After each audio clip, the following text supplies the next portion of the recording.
Princess Zarathis stood at the edge of the crystal viewing platform, her 6 graceful arms folded behind her back, as she watched the twin suns of Vexthara cast their purple light across the sprawling capital city below. The towering spires of her homeworld gleamed like precious gems, their bioluminescent surfaces pulsing with the rhythm of a civilization that had mastered the stars for over 10,000 years. At 19 cycles old, she was considered barely more than a child by Vextharan standards, yet already she carried herself with the poise expected of someone destined to rule one of the most powerful empires in the known galaxy. Her crystalline blue skin shimmered with intricate patterns that marked her royal bloodline, and her large, multifaceted eyes reflected the wisdom of her ancient race. The Vextharans were known throughout the galaxy as master diplomats, their empire built not on conquest but on careful negotiation and superior technology. They were tall, elegant beings who valued intellect above all else, and their society had eliminated war from their world centuries before other species had even discovered fire. "Your Highness," came a familiar voice from behind her. Zara turned to see Marcus approaching, his weathered face bearing the gentle smile that had comforted her through countless childhood fears and celebrations alike. To most observers, Marcus appeared to be nothing more than an aging Altarian diplomat, one of the humanoid species that served in various administrative roles throughout the Vextharan Empire. His skin held the pale complexion typical of his supposed people, and his brown hair had begun to show streaks of silver that spoke of his many years of service. "Marcus," she said warmly, her voice carrying the melodic tones of her native language, though she spoke in perfect galactic standard out of courtesy to her old friend. "I was wondering when you would find me here. Father's advisors have been looking for me all morning." Marcus chuckled, a sound that seemed to carry more warmth than most beings could manage. "Your father knows exactly where you are, Princess.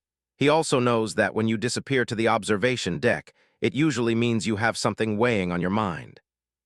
Zara's expression grew thoughtful as she turned back toward the view of her homeworld. "Tomorrow, I begin my formal diplomatic training with the Council of Wisdom. Father says it's time I learn the true responsibilities of leadership, the weight of decisions that affect billions of lives across hundreds of worlds." "And that troubles you?" Marcus asked, moving to stand beside her at the platform's edge. "Not troubles exactly," she replied, her secondary arms gesturing gracefully as she spoke. "But I keep thinking about all the species in our empire, all the different worlds and cultures that look to us for guidance. Sometimes I wonder if we truly understand them, or if we simply assume our way is best because it has worked for us." Marcus was quiet for a long moment, and Zara noticed something she had never quite caught before. There was a depth to his silence that seemed to carry experiences far beyond what an administrative diplomat should possess. When he finally spoke, his voice carried a weight that made her turn to study his face more carefully. "Understanding others requires more than just observing them from a distance," he said slowly. "Sometimes you have to walk among them to see the galaxy through their eyes. Your people have always been wise enough to value different perspectives." "You speak as if you've done such things yourself," Zara observed, "but Altarians rarely travel far from their home systems." Something flickered across Marcus's expression, so briefly that she almost missed it. "Everyone has their own journey, Princess. Some paths take us further from home than we ever expected." Before Zara could pursue this curious response, the sound of approaching footsteps echoed across the crystal platform. General Thesara, the head of the Royal Guard, approached with her characteristic military precision. Her armor gleamed with ceremonial decorations, and her 4 eyes fixed on Marcus with barely concealed suspicion. "Your Highness," the general said with a formal bow, "your father requests your immediate presence in the High Council chambers. There has been a development regarding the Terran question." Zara felt her stomach tighten. The Terran question had been a source of debate in the Council for months now. Humanity, one of the younger species in the galaxy, had been making aggressive territorial expansions that worried many of the older civilizations. Unlike most species that sought membership in existing galactic alliances, humans seemed determined to carve out their own destiny among the stars. "What kind of development?" she asked. "A human delegation has requested an audience with the Emperor. They claim to bring an offer of mutual cooperation, but intelligence suggests they may be seeking to gather information about our defensive capabilities." Marcus stepped forward slightly, and Zara noticed that his posture had subtly changed. Where moments before he had seemed like a gentle, aging diplomat, now there was something almost protective in the way he positioned himself. Perhaps, Marcus said carefully, it would be wise to approach this meeting with an open mind. Humans may be young as a species, but they have survived challenges that would have destroyed many civilizations. General Thesara's eyes narrowed. You seem remarkably well-informed about human capabilities for an Altarian administrator. I make it my business to understand all the species within our empire, Marcus replied smoothly. Knowledge prevents misunderstandings. The general continued to study Marcus for a moment longer before turning back to Zara. Your Highness, we should not delay. The council is already in session. As they walked through the gleaming corridors of the royal palace, Zara found herself stealing glances at Marcus. She had known him for 15 years, ever since she was a small child, and he had been assigned as one of her cultural advisors. He had taught her about the various species within their empire, helped her understand the delicate balance of interstellar diplomacy, and had always been there when she needed guidance or simply someone to listen to her concerns. But now she was beginning to realize how little she actually knew about his past. Whenever she had asked about his life before coming to serve her family, his answers had been vague and deflecting. She had always assumed it was simply because his previous work had been unremarkable, but the way he had spoken about understanding other species suggested experiences far beyond what he had ever described. The High Council chambers were a marvel of Vextheran architecture, with soaring walls that seemed to be carved from a single enormous crystal. The Emperor, Zara's father, sat upon the throne of resonance, which amplified his telepathic abilities and allowed him to sense the intentions of those who appeared before him. Around the circular chamber, the 12 members of the Council of Wisdom occupied floating platforms that could move freely through the space, allowing for dynamic discussion and debate. "Ah, my daughter," Emperor Vithara said as Zara entered the chamber. His voice carried the harmonious tones that marked him as one of the most powerful telepaths of their generation. Perfect timing. We were just discussing the human delegation's proposal. Zara took her position on one of the observer platforms, while Marcus and the general remained at the chamber's edge with the other advisors and guards. She could see a large holographic display showing a detailed map of local space, with human territory marked in red and expanding steadily outward from their home system. The humans offer a non-aggression pact, continued one of the council members, Sage Kethtel. In exchange, they request access to our trade routes and the right to establish diplomatic missions on our border worlds.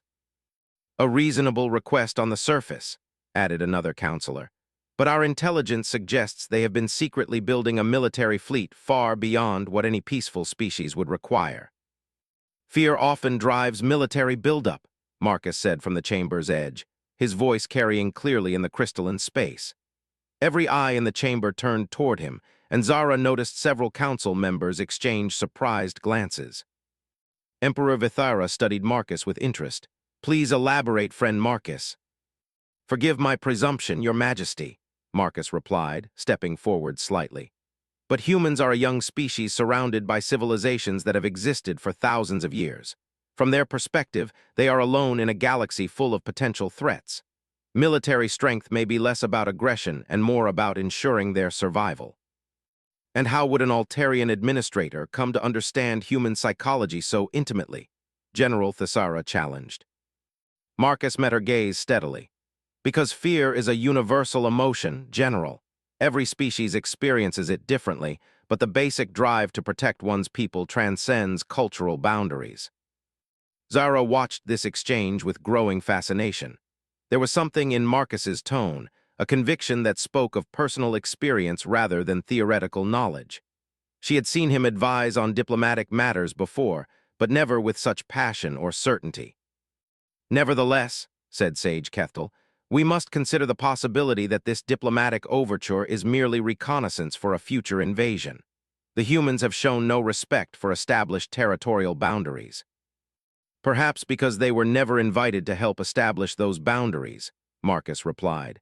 When a species is excluded from the processes that shape galactic politics, they have little choice but to create their own path.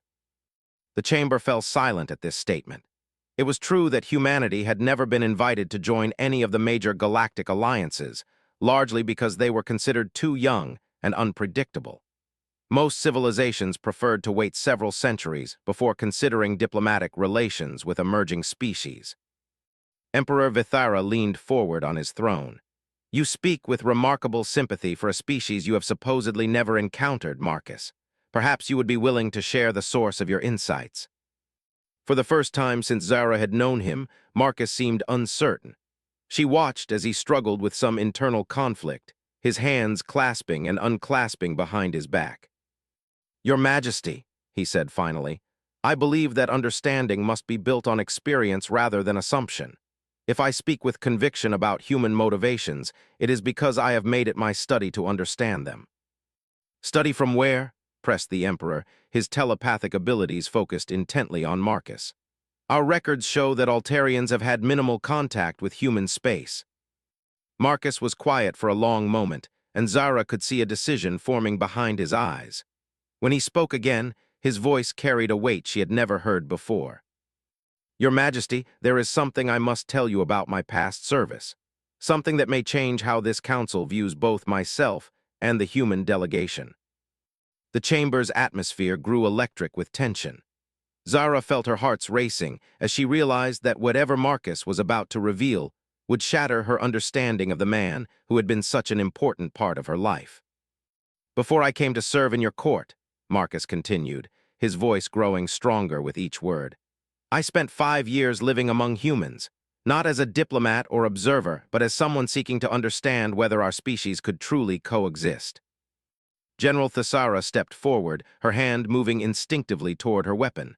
You're saying you're a spy? No, Marcus replied, meeting each council member's gaze in turn. I'm saying that I believed then, as I believe now, that peace between our peoples was worth risking everything to achieve. Emperor Vithara's telepathic focus intensified, and Zara knew her father was reading every nuance of Marcus's intentions. What he found there must have surprised him, because his expression shifted from suspicion to something approaching wonder. You speak truth, the Emperor said slowly, but there is more, isn't there, something deeper that you have yet to reveal. Marcus nodded, and when he looked up at the assembled council, Zara saw something in his eyes that made her breath catch. It was the look of someone who had carried a tremendous secret for far too long. Your Majesty, honored counselors, he said, his voice steady despite the magnitude of what he was about to reveal. There is indeed more. The truth about who I am and why I have devoted my life to serving Princess Zara requires that you understand something fundamental about the nature of this human delegation. He paused, gathering himself for what Zara realized would be a revelation that would change everything. The humans who have come seeking alliance are not strangers to me, Marcus continued. In fact, their leader is someone I know very well, someone who trusted me with the most precious thing his species possesses. The silence in the chamber was absolute, broken only by the soft harmonics of the crystal walls responding to the emotional tension in the room. 16 years ago, I was part of a human expedition that made first contact with your empire, but our ship was damaged in an encounter with space pirates, and we crashed on the outer moon of this very system. Your people rescued us, but my companions died from their injuries. I was the only survivor. Zara felt the world spinning around her as pieces of a puzzle she hadn't even known existed began to fall into place. Emperor Vithara took me in out of compassion, Marcus said, his eyes finding Zara's across the chamber. But I remained not just out of gratitude. I stayed because I had made a promise to protect something precious that had been entrusted to my care. What promise? Whispered Zara, though some deep part of her already knew the answer. Marcus smiled then, the same gentle, caring smile she had known all her life, but now she could see the profound love and sacrifice behind it. I promised to watch over a child, he said. A human child whose parents died in that crash, but who had been adopted by the royal family of Vexthara. A child who grew up thinking she was a Vextharan princess, never knowing that her true heritage might be the key to preventing a war between our species. The chamber erupted in shocked voices, but Zara heard none of it. She was staring at Marcus, her guardian, her friend, her teacher, as the impossible truth crashed over her like a wave. She was human. The elegant crystal spires of her homeworld, the purple light of the twin suns, the very air she breathed, all of it suddenly felt alien to her. Everything she had believed about herself, about her place in the universe, about her destiny as a Vextheran princess, crumbled in an instant.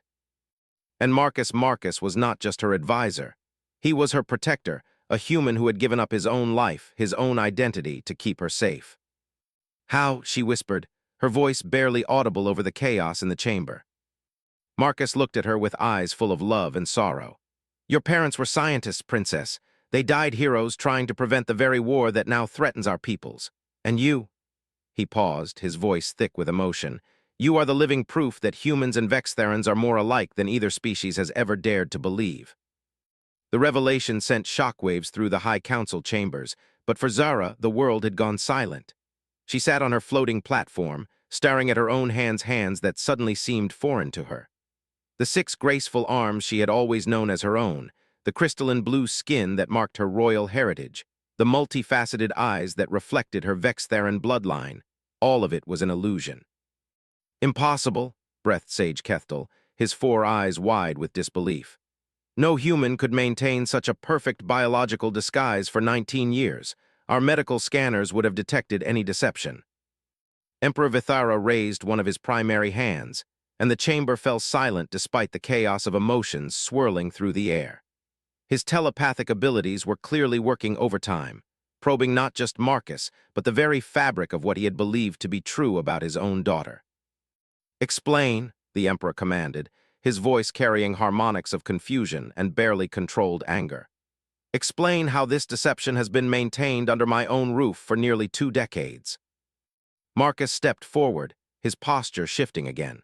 Where before he had carried himself like an aging diplomat, now Zara could see the bearing of someone accustomed to command, to making life-and-death decisions under pressure.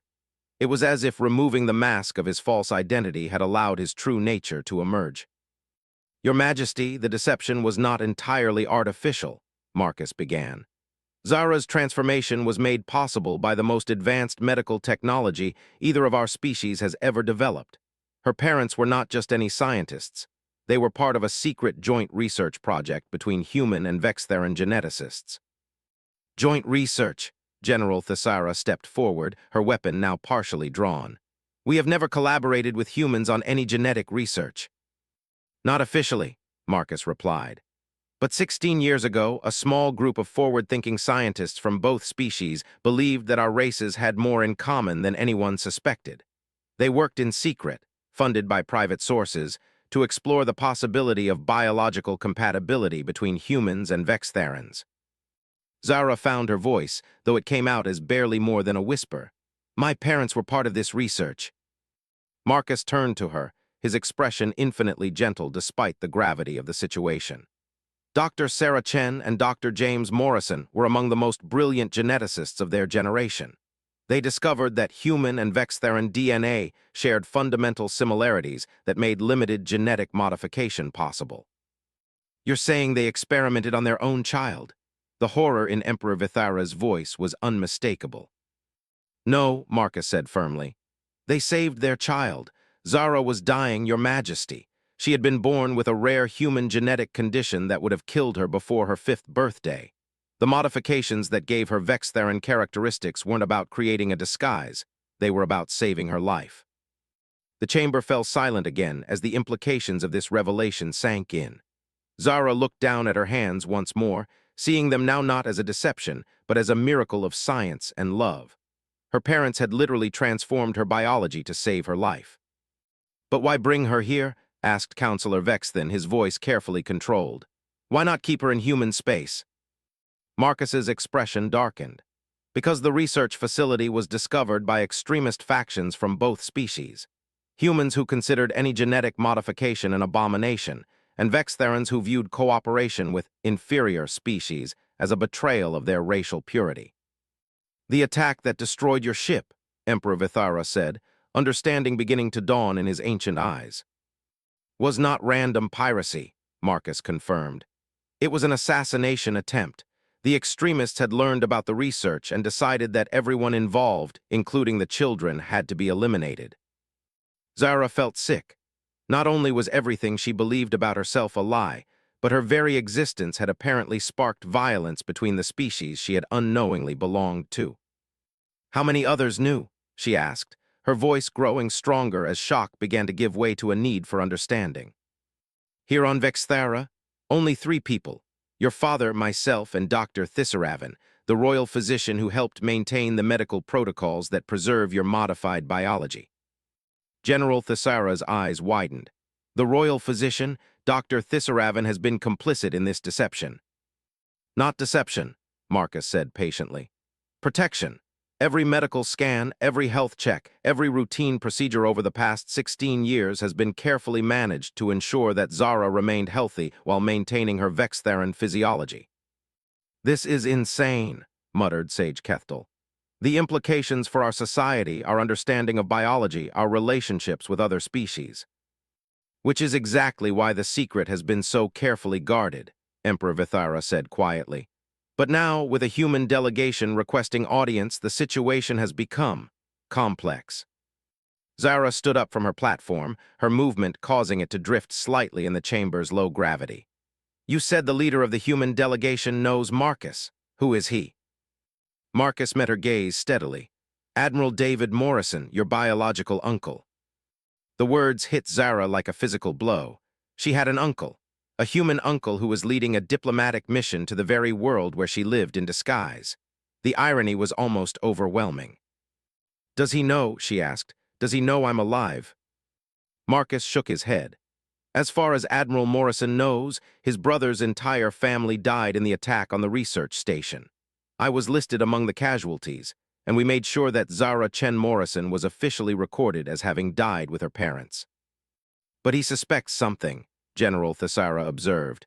Otherwise, why would he risk coming here personally? Human admirals don't typically lead diplomatic missions. David Morrison is not a typical admiral, Marcus replied. He's been searching for answers about what happened to his brother's research for 16 years. His presence here suggests he may have uncovered evidence that the official story was incomplete. Emperor Vithara stood from his throne, his imposing figure casting long shadows across the crystalline chamber. If this human admiral discovers that his niece is alive and living as my adopted daughter, what do you believe his reaction will be? Marcus was quiet for a long moment, clearly weighing his words carefully. Admiral Morrison is a good man, Your Majesty. He loved his brother deeply and has never forgiven himself for not protecting James's family. If he learns that Zara is alive, he paused, looking directly at her. He would want to take you home. Home, Zara's voice cracked slightly. This is my home, Vexthara is my home, you are my family. And we love you as such, Emperor Vithara said, moving down from his throne to approach her platform. But you must understand, my dear daughter, that your very existence represents something unprecedented. You are living proof that our species are not as different as we believed. In the right hands, that knowledge could bring peace. In the wrong hands, it could justify either human expansion into Vextharan space or Vextharan intervention in human affairs. General Thisara finished grimly. Zara felt the weight of destiny settling on her shoulders like a physical burden.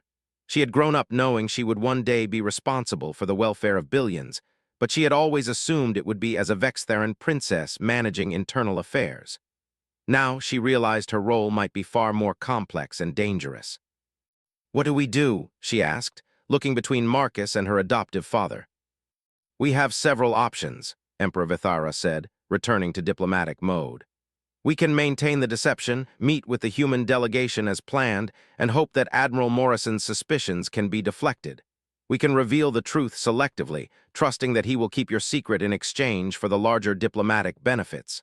Or we can be fully honest, Marcus said quietly. We can trust that the truth, however dangerous, is better than continued deception. The truth could spark the very war we've been trying to prevent, Sage Kethtel protested. If humans believe we've been hiding one of their people, if they think we kidnapped a human child.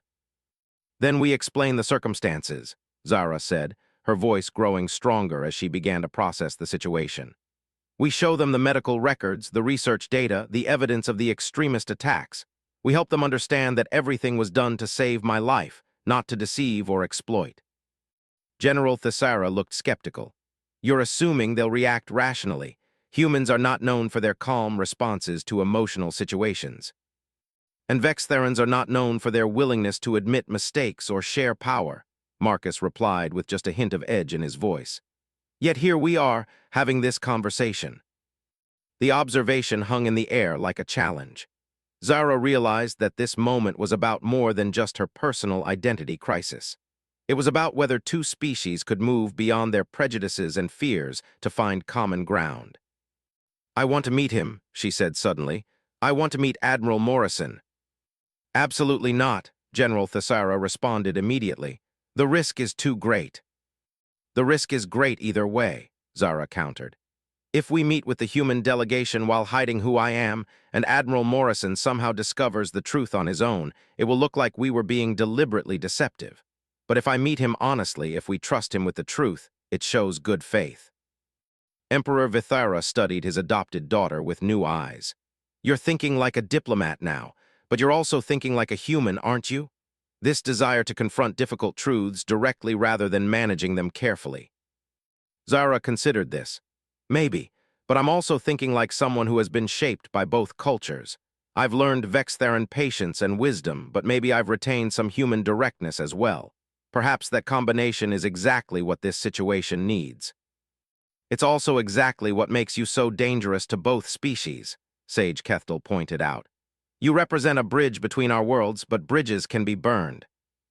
"Or they can be crossed," Marcus said quietly.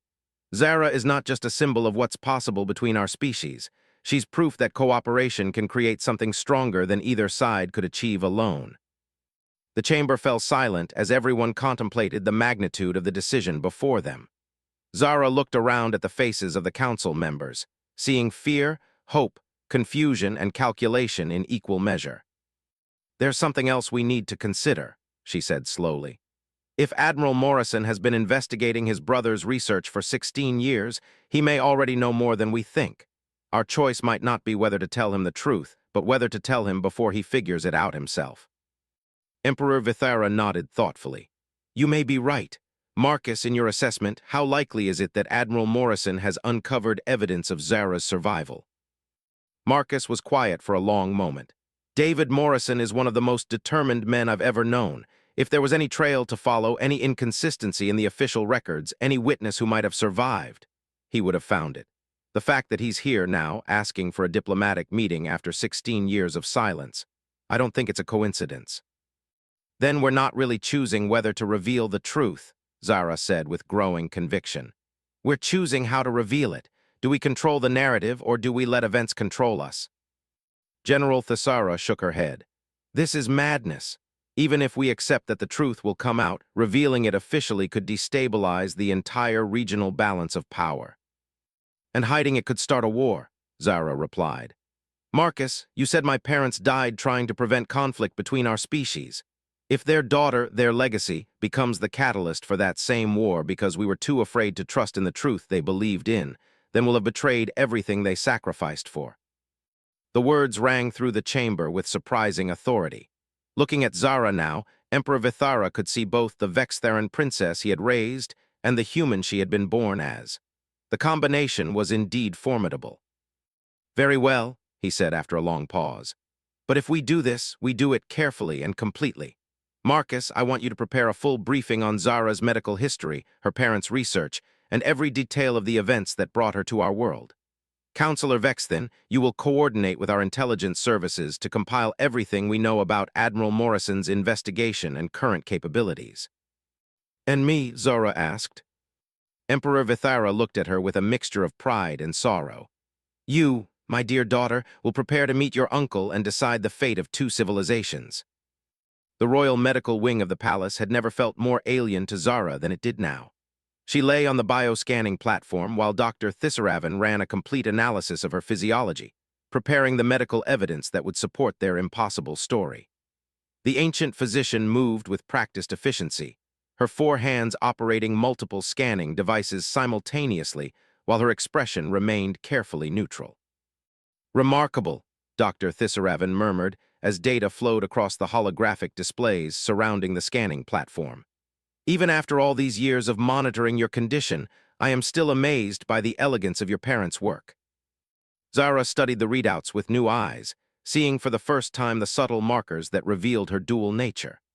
Her bone density was slightly higher than typical Vextherans, Her metabolic processes ran at a marginally different rate, and her brain patterns showed unique neural pathways that existed in no other member of their species.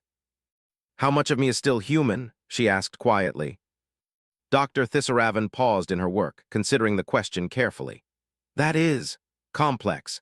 The modifications your parents made were not simply cosmetic. They fundamentally altered your cellular structure, your organ systems, your very DNA. In many ways, you are as much Vextheran as any member of our species." But Zara could hear the hesitation in the doctor's voice. "But the human genetic foundation remains. It influences how you think, how you process emotions, how you respond to stress. You have always been different from other Vextherans, Princess. Not just in personality, but in fundamental ways that we attributed to your unique upbringing rather than your biology." Zara thought about this. It explained so much about her childhood, her tendency toward direct action rather than careful contemplation, her emotional intensity that sometimes puzzled her Vextheran peers, her instinctive desire to protect rather than simply govern. "Will the modifications hold up under human medical scanning?" she asked. "That depends on how advanced their scanning technology has become," Dr. Thisaravan replied. 16 years ago, the modifications would have been undetectable to human instruments, but if they have made significant advances in genetic analysis. "They have," came Marcus's voice from the entrance to the medical bay. He approached with a data pad in his hand, his expression grim. "I've been reviewing intelligence reports on human technological development. They've made remarkable progress in biotechnology over the past decade, driven largely by their expansion into hostile environments that require genetic adaptation."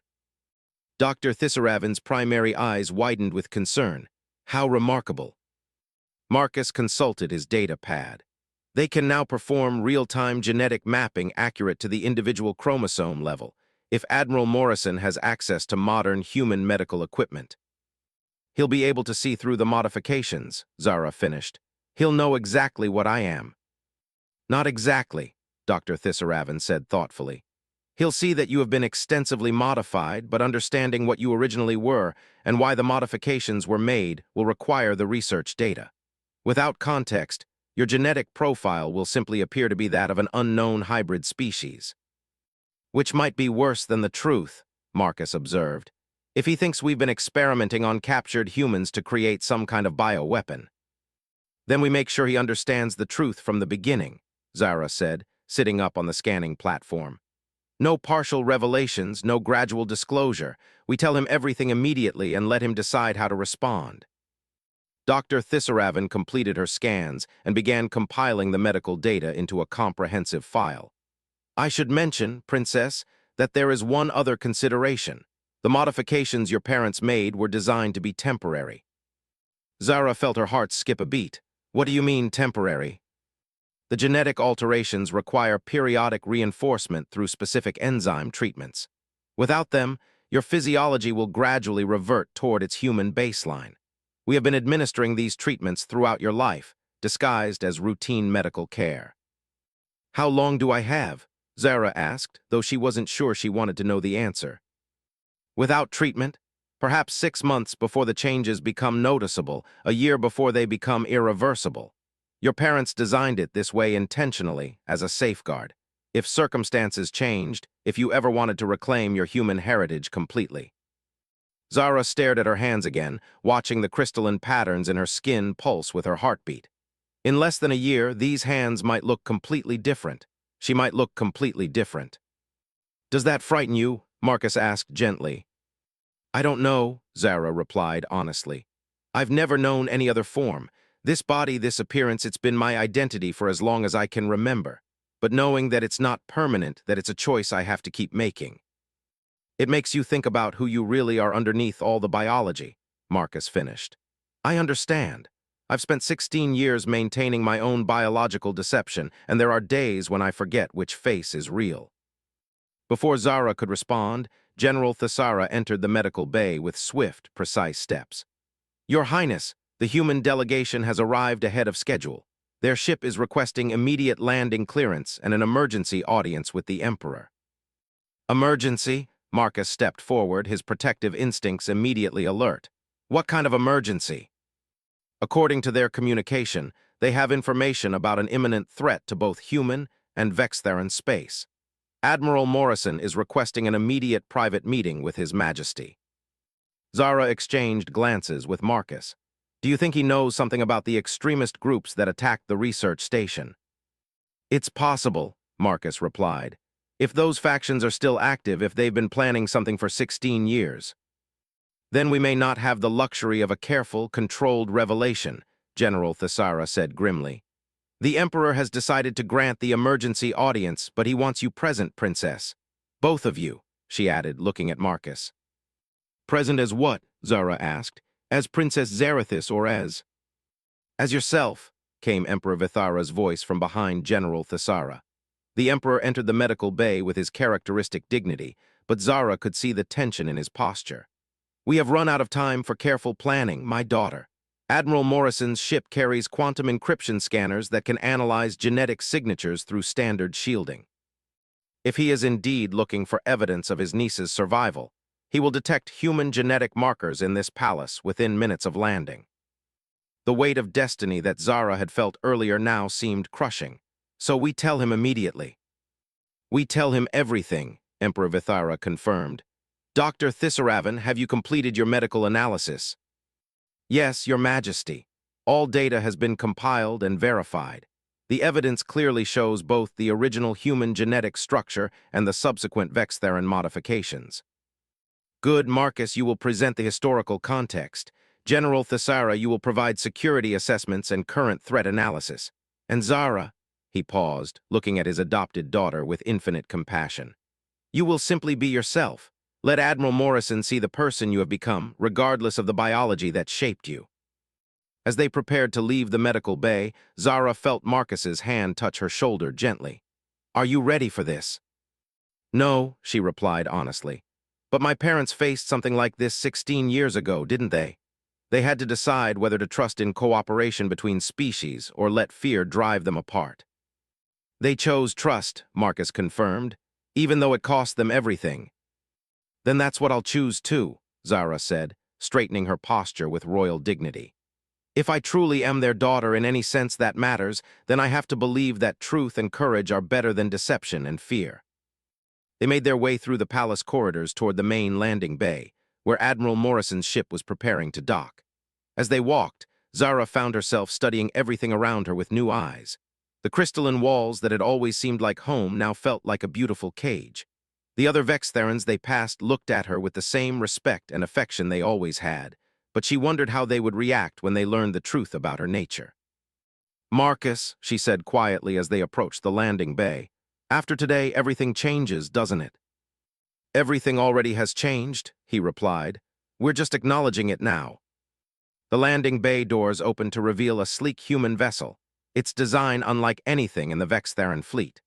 Where Vextheran ships were grown from living crystal and flowed like organic sculptures through space, the human ship was all angles and efficiency, built for speed and durability rather than beauty. As the ship's airlock cycled open, Zara felt her heart's racing. In moments, she would meet the first human she had encountered since her transformation, and that human was her uncle, a man who had spent 16 years mourning the loss of his brother's family. Admiral David Morrison emerged from the airlock, and Zara immediately saw the family resemblance that no amount of genetic modification could completely erase. He was tall for a human, with graying hair and intelligent eyes that seemed to take in every detail of his surroundings. His uniform was military precise, but his expression carried a weight of old grief that Zara recognized instinctively. Behind him came two other humans, a younger woman in scientific attire, and an older man whose bearing suggested military intelligence background. But Morrison's attention was immediately focused on the Vextheran delegation waiting to greet him. His eyes moved systematically from Emperor Vithara to General Thesara to Marcus, and Zara saw the exact moment when recognition dawned. Morrison's face went completely white as he stared at Marcus, his hand instinctively moving toward his sidearm. Thomas Mitchell, he said in a voice thick with emotion and disbelief, you're supposed to be dead. Marcus stepped forward calmly, though Zara could see the tension in his shoulders. Hello, David. I know this is a shock, but there are things you need to understand. 16 years, Morrison said, his voice growing harder. 16 years I've been hunting for answers about what happened to my brother's family. 16 years of believing that everyone I cared about was dead, and you've been here the entire time. David, please listen.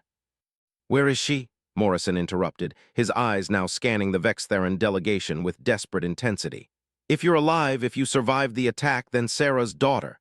Where is Zara? The moment stretched like an eternity. Zara could see her uncle's pain, his hope, his desperate need to believe that something good had survived the tragedy that destroyed his family.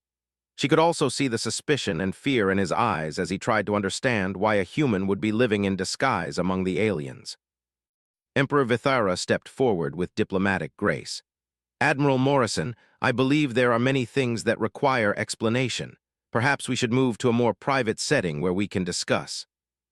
No, Morrison said firmly, his military training asserting itself. No private rooms, no controlled environments. Whatever you have to tell me, you can say it here now in front of my crew. It was Marcus who made the decision that would change everything. David, he said quietly, your niece is alive. She's safe, she's healthy, and she's standing right next to me. Morrison's eyes snapped to Zara, and she saw him trying to reconcile what he was seeing with what he expected to find. She was clearly Vextheran to all appearances, but something in her posture, her expression, or simply Marcus's words made him look more closely. Impossible, he whispered. She would be 19 years old and she's human.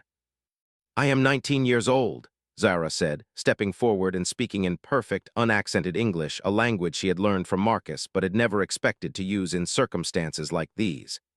And I am human, but I am also Vextheran. I am your brother's daughter, and I am Emperor Vithara's daughter. I am the living proof that our species have more in common than anyone ever imagined.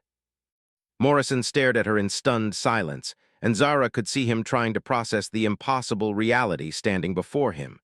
When he finally spoke, his voice was barely audible. Zara. Hello, Uncle David, she replied, and despite everything, the biological modifications, the years of deception, the political implications of this moment, she felt a connection to this man that transcended all the barriers between their worlds. My God, Morrison whispered, reaching out tentatively as if afraid she might disappear. You're real, you're alive, but how? What did they do to you? They saved my life, Zara said simply, the same way you're about to save both our species. The private conference chamber that Emperor Vithara led them to was a marvel of Vextheran design, with walls that could shift from transparent to opaque at will, and a central holographic display capable of showing data in formats readable by multiple species. Admiral Morrison sat across from Zara, still staring at her as if afraid she might vanish if he looked away. His scientific advisor, Dr. Alina Vasquez, was busy running discrete scans with a handheld device, while his intelligence officer, Colonel Jack Hayes, kept his eyes fixed on Marcus with undisguised suspicion. The genetic modifications are extraordinary, Dr. Vasquez said quietly to Morrison, studying her scanner readings. I'm seeing human DNA as the foundation, but it's been restructured at the cellular level. This isn't cosmetic surgery, Admiral. This is complete biological transformation. Transformation that was necessary to save her life, Dr. Thisaravan interjected as she entered the chamber carrying a massive data core. These medical records document every procedure, every modification, every treatment administered over the past 16 years. Admiral Morrison accepted the data core with hands that trembled slightly. Before I review this, I need to understand something. Thomas, Marcus, whoever you are now, why didn't you contact me? Why didn't you tell me she was alive? Marcus leaned forward, his expression heavy with years of carefully guarded pain. Because the people who attacked the research station are still out there, David.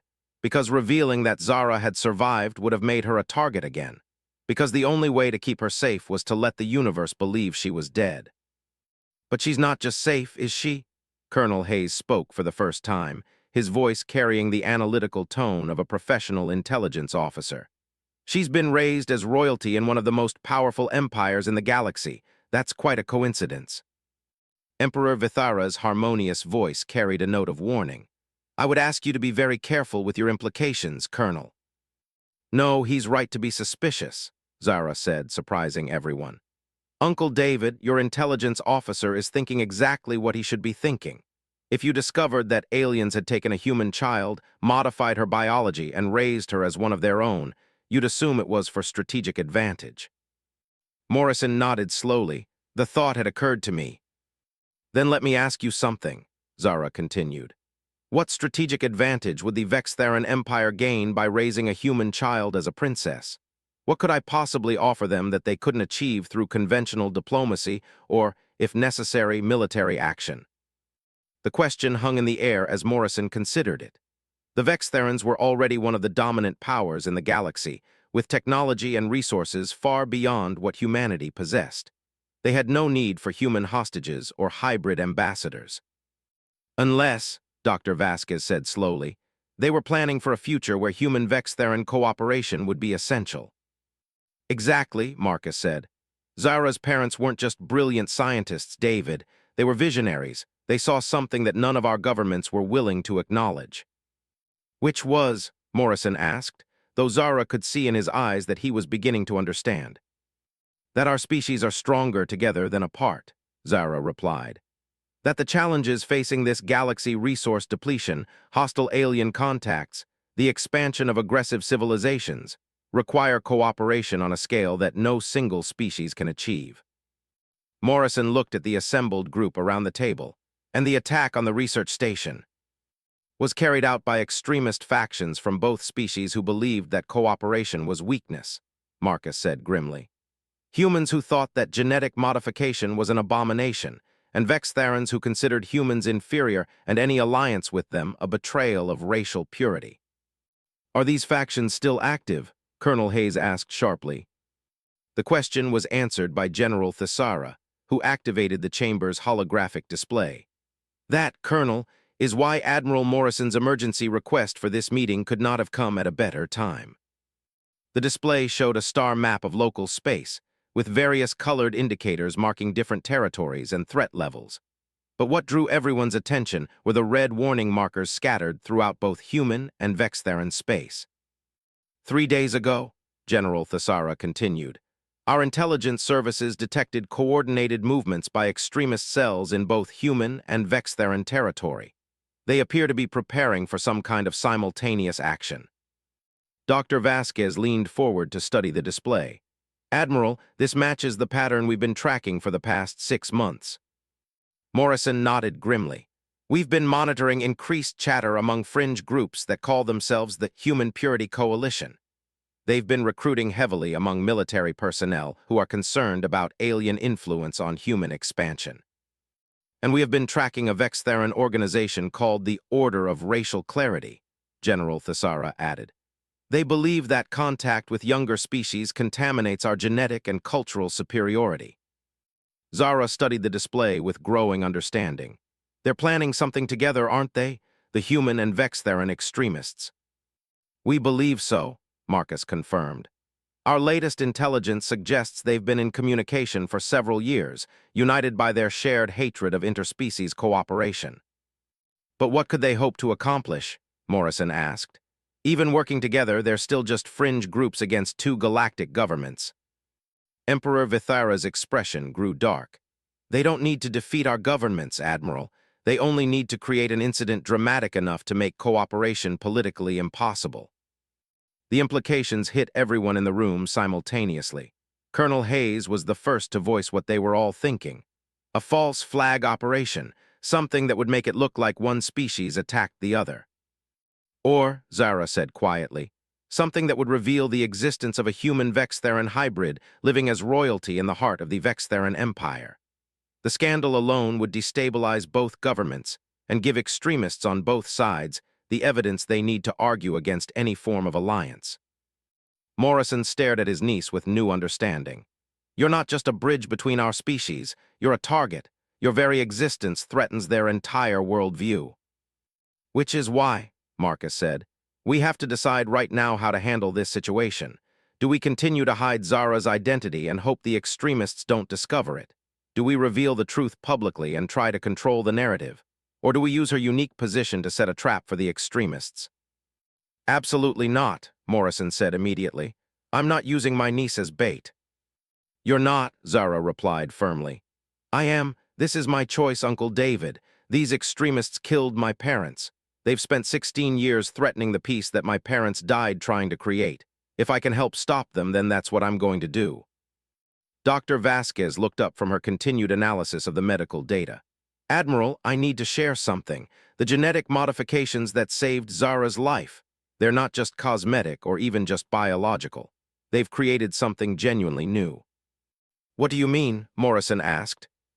"Her brain structure shows neural pathways that exist in neither pure humans nor pure Vextharans.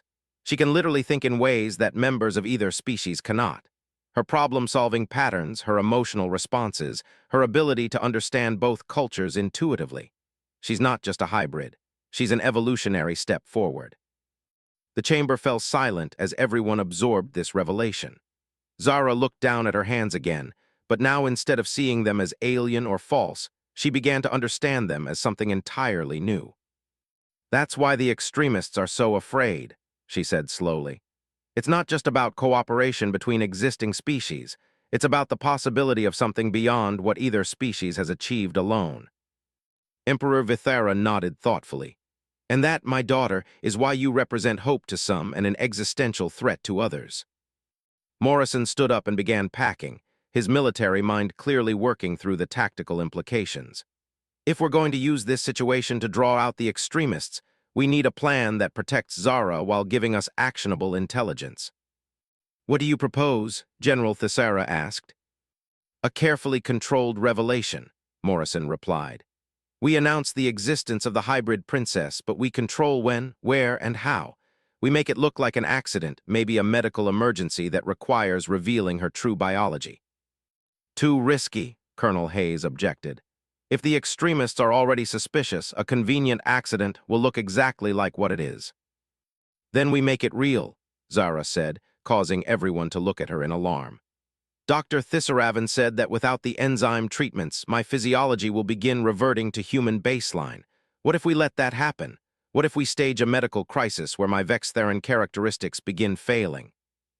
"Absolutely not," both Morrison and Emperor Vithara said simultaneously. "It's not actually dangerous," Dr. Thissaravan said thoughtfully. "The reversion process is gradual and reversible if we intervene within a certain time frame. We could allow partial reversion to create a genuine medical emergency that requires revealing her dual nature." "But then what?" Marcus asked. "Once her identity is public, every extremist group in the galaxy will want her dead." "Not if she's under the protection of both governments," Zara replied. "Uncle David, what would happen if the human government officially acknowledged me as a citizen with diplomatic immunity?" Morrison's eyes lit up with understanding. "You'd become untouchable. Any attack on you would be an act of war against both humanity and the Vextharan Empire." "Exactly," Zara said. "And more importantly, I'd become a symbol of cooperation instead of hidden shame. The extremists lose their main argument if both governments publicly embrace the hybrid princess." Emperor Vithara stood and moved to the holographic display, studying the threat indicators scattered across space. "It's an elegant solution, but it requires perfect timing and coordination. If either government hesitates or shows uncertainty, the extremists will interpret it as weakness." "Then we don't give them time to interpret anything," Morrison said, his tactical instincts taking over. "We move fast with overwhelming public support from both sides. A joint announcement, simultaneous press conferences, coordinated statements from every major leader." "And we do it here," General Thessara added. "On Vexthara during the diplomatic summit that was already planned. Maximum visibility, maximum security, maximum symbolic impact." Dr. Vasquez looked up from her data analysis. "There's something else we should consider.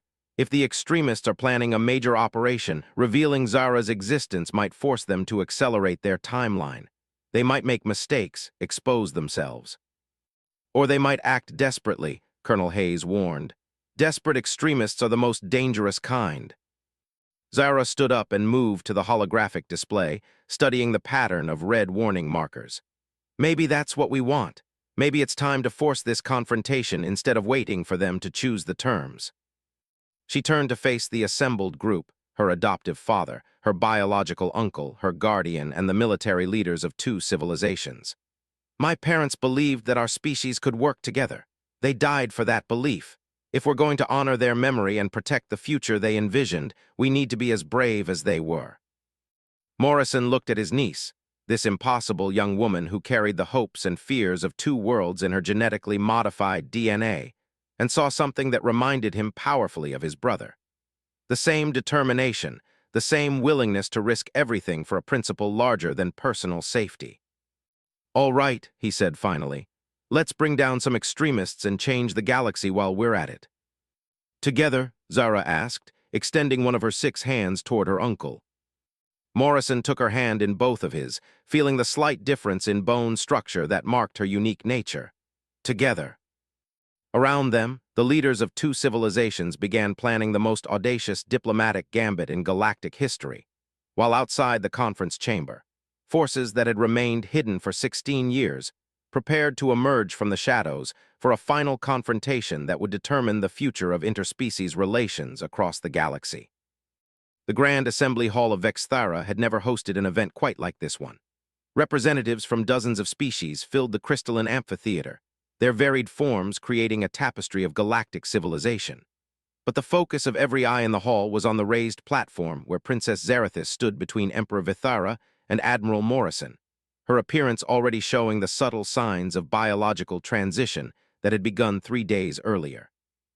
The enzyme treatments had been carefully discontinued under Dr. Thissaravan's supervision, and Zara's Vextharan characteristics were gradually giving way to her human baseline. Her crystalline blue skin now showed patches of human pink. Her 6 arms had begun the slow process of genetic reversion that would eventually reduce them to 2, and her multifaceted eyes were shifting toward a more human structure. To the assembled delegates, it appeared to be a medical crisis of unprecedented proportions.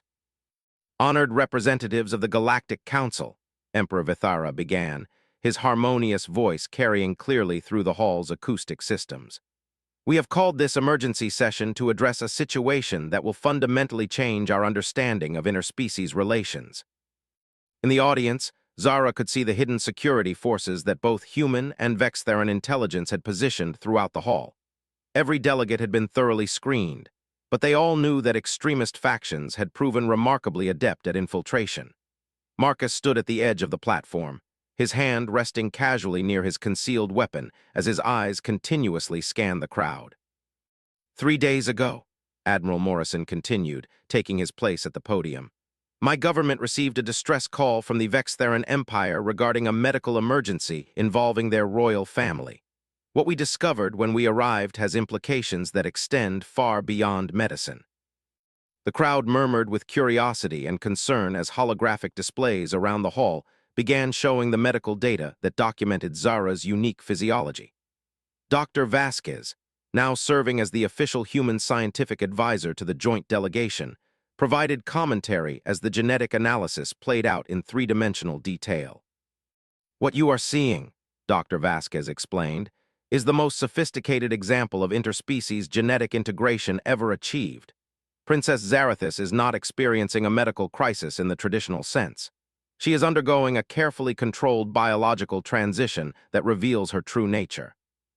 Zara stepped forward to the podium, feeling the weight of galactic history settling on her shoulders. Her voice, when she spoke, carried traces of both Vextharan harmonics and human emotional depth. "My name is Zara Chen Morrison," she said, the words echoing through the suddenly silent hall. "I am the daughter of Dr. Sarah Chen and Dr. James Morrison, human scientists who died 16 years ago while conducting joint research with Vextharan geneticists. I'm also Princess Zarathis, adopted daughter of Emperor Vithara and heir to the Vextharan throne. I am living proof that the barriers between our species are not as absolute as we have always believed." The hall erupted in shocked voices, delegates rising from their seats as the implications of this revelation struck them. Representatives from a dozen species began talking urgently into communication devices, while others stared at Zara with mixtures of wonder, fear, and calculation. But Zara's attention was focused on a section of the hall where she had spotted several individuals whose reactions seemed too controlled, too prepared. These were the watchers Marcus had taught her to recognize, people who had come expecting this revelation rather than being surprised by it. "The research that created my unique physiology," Zara continued, raising her voice over the crowd. was conducted in secret because both human and Vextheran extremist factions viewed interspecies cooperation as a threat to racial purity. These same extremists were responsible for the attack that killed my parents and destroyed the research facility. In the special observation booth reserved for galactic media, cameras were broadcasting this moment live across hundreds of worlds. Zara knew that right now, billions of beings were learning that everything they thought they knew about species barriers had just changed forever. Today, Admiral Morrison said, stepping back to the podium, the human government officially recognizes Zara Chen Morrison as a citizen with full diplomatic immunity. More than that, we recognize her as proof that cooperation between species can create possibilities that neither could achieve alone. Emperor Vithara moved forward in turn, and the Vextheran Empire officially acknowledges Princess Zarathis as our heir and representative to the galaxy, carrying the full authority of our throne. She is both human and Vextheran, and through her, our peoples are forever joined. The political implications were staggering. By jointly recognizing Zara's dual citizenship and authority, both governments had essentially created an unprecedented form of interspecies alliance. Any attack on her would be an act of war against both civilizations. But the extremists that Marcus was watching for remained hidden, their reactions too controlled to be natural. Zara felt a chill of premonition as she realized they were waiting for something specific. The answer came in the form of an urgent communication that General Thesara received during the question period that followed the announcements. Her expression grew grim as she listened to the report, and she quickly moved to Emperor Vithara's side. "Your Majesty," she said quietly, "we have detected unauthorized ships approaching the system. Multiple vessels, both human and Vextheran design, moving in coordinated formation." The extremist fleet had revealed itself, just as they had hoped, but the size of the approaching force was larger than their intelligence had suggested possible. Admiral Morrison's communication device chimed with an urgent message from his own ships in orbit. 18 vessels, he reported grimly to the assembled leadership. Mixed human and Vextheran configurations, but armed far beyond what civilian extremist groups should possess. "They've been planning this for years," Marcus said, moving closer to Zara. "This isn't just about stopping cooperation. They're trying to create an incident that will justify permanent warfare between our species." In the hall below, the assembled delegates had noticed the urgent consultations taking place on the platform. Some were beginning to move toward the exits, sensing that the political revelation was about to become something far more dangerous. "We need to evacuate the hall," General Thesara said, but Zara shook her head. "No, if we run now, if we hide, then the extremists win even if we defeat their ships. They'll claim that the hybrid princess was a fraud, that cooperation between our species is impossible when faced with real opposition." "Zara's right," Morrison said, his military instincts recognizing the strategic truth.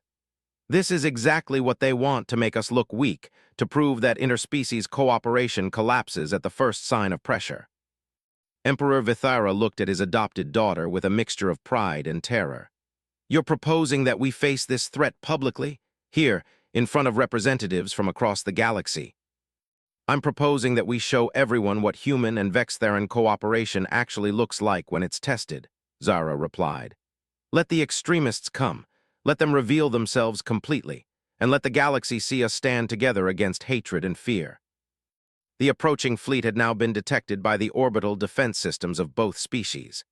Admiral Morrison was coordinating with Vextheran Fleet Command, while human and alien ships began moving into defensive positions around the planet. But everyone knew that the real battle would be fought not in space, but in the court of galactic public opinion. "Attention extremist vessels," Admiral Morrison broadcast on open channels that were being monitored by news services across the galaxy. "You are approaching Vexthara in violation of treaty agreements and territorial sovereignty. State your intentions or withdraw immediately." The response came not from the approaching ships, but from hidden transmitters within the assembly hall itself. Extremist agents who had somehow evaded security began broadcasting their manifesto to the gathered delegates and the watching galaxy. "Citizens of the galaxy," the voice announced, "you have just witnessed the greatest deception in galactic history. The so-called Princess Zarathis is an abomination, a violation of the natural order that proves the corruption of both human and Vextheran leadership. Security forces immediately began scanning for the hidden transmitters, while General Thesara's troops moved to protect the platform where Zara stood. But she refused to take cover, instead stepping forward to address both the hall and the galaxy directly. "You're right about one thing," she said, her voice carrying over the extremist broadcast. "I am something that has never existed before. I am the product of love between species, of scientific cooperation that chose hope over fear, of parents who believed that building bridges was worth more than building walls."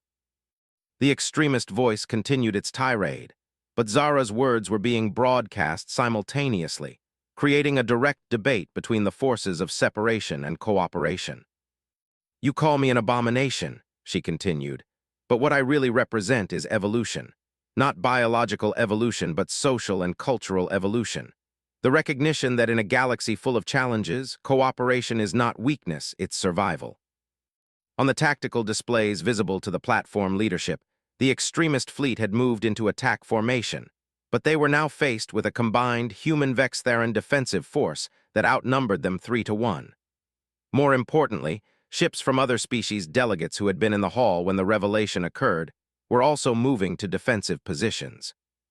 "The extremist fleet is demanding that we surrender Princess Zarathis for trial and execution," Morrison reported. "They're claiming that her existence violates galactic law." "Then let's show them what galactic law actually says about this situation," Emperor Vithara replied, activating the assembly hall's full communication system to address the fleet directly.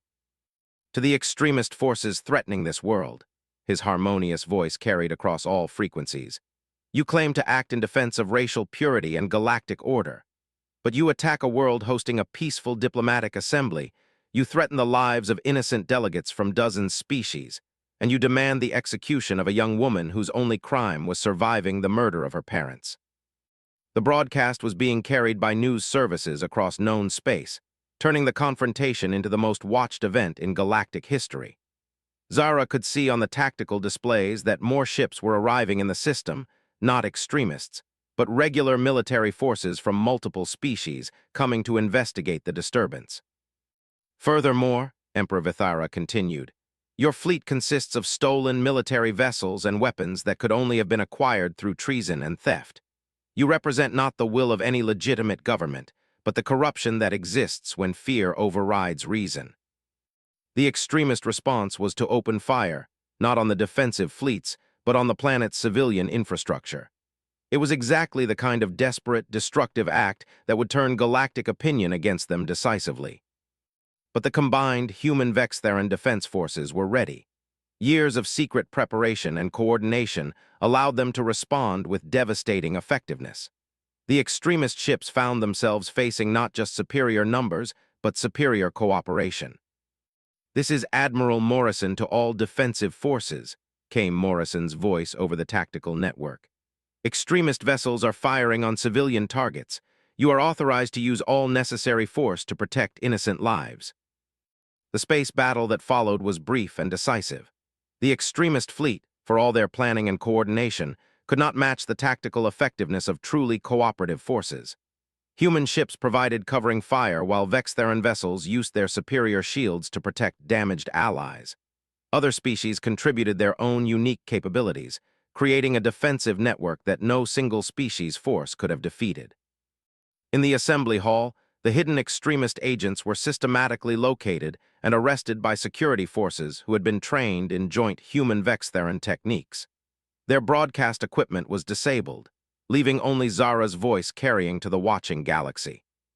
"What you have witnessed today," she said as the space battle reached its conclusion, "is not just the defeat of extremist forces. It is proof that cooperation between species is not only possible, but more effective than any force that hatred and fear can muster." The tactical displays showed the last extremist vessels either destroyed or surrendering to the combined fleet. In orbit around Vexthara, ships from dozens of species were working together to provide medical assistance to damaged vessels and rescue survivors. "My parents died believing that this kind of cooperation was possible," Zara continued, her voice now reaching across the galaxy without opposition. "Today, they have been proven right. Today, the galaxy has seen that the barriers between species exist only in our minds, and that together we are stronger than the sum of our parts. Admiral Morrison stepped forward to stand beside his niece. The human government hereby proposes the formation of a new galactic cooperative council, with Princess Zara Chen Morrison serving as the first interspecies ambassador. Emperor Vithara joined them at the podium. The Vextheran Empire seconds this proposal. Let this day mark the beginning of a new age of cooperation among all the peoples of the galaxy. In the hall below, delegates from across known space rose to their feet in the first truly universal standing ovation in galactic history. The extremists had failed not just to destroy the hybrid princess, but to prevent the very cooperation they feared most. As the applause continued and messages of support poured in from across the galaxy, Zara felt the weight of destiny settling into something she could actually carry. She was no longer caught between two identities, but had become something entirely new, a bridge between worlds that could support the weight of galactic civilization. Marcus approached the podium with a smile that combined pride, relief, and satisfaction. "Your parents would be proud," he said quietly. Zara looked out at the assembled delegates, at the tactical displays showing ships from dozens of species working together in orbit, at her adoptive father and biological uncle standing united beside her. "I know," she replied, "and they would say this is just the beginning."